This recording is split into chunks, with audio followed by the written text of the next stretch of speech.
So onward with the 45 ways that use trauma bonds by proxy, even created trauma bonds, and triggers of emotional programming to leave me unstable, preventing me from becoming my truest self, or even noticing how to become my truest self, or whatever. So we're in the fourth section of nostalgia and identity freezing.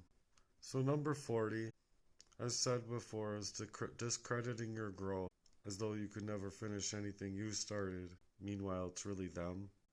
This is just a play about acting as though you're a healed version of yourself, as though you were actually able to work on your Heartworks project and actually be left alone and not have these proxy wars affect you so hardcore that that version of yourself would be fake or just performative when it wouldn't be, and instead it would be real.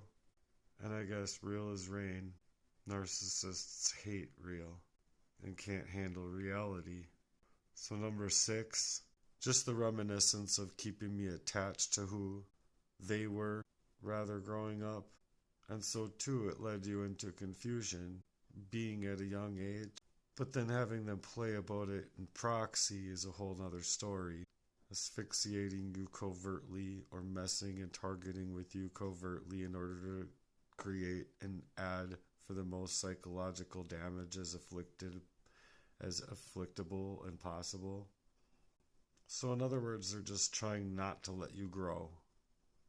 7, they'll take the wounds that they create and use them as leverage.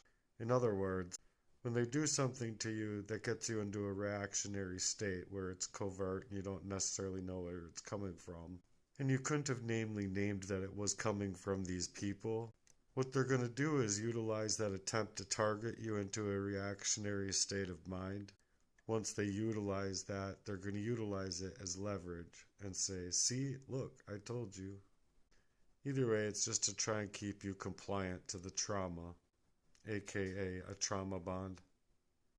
8, they'll create flashback cycles, word salads of abuse meaning to enhance for the most psychological effect.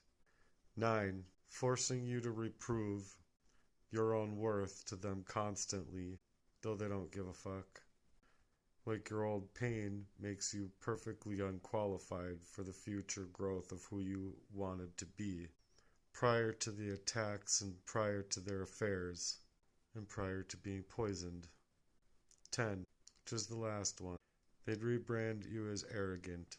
In your plans to grow for rebranding yourself, they'll tell you that you've changed, even though it's them that's never been the same.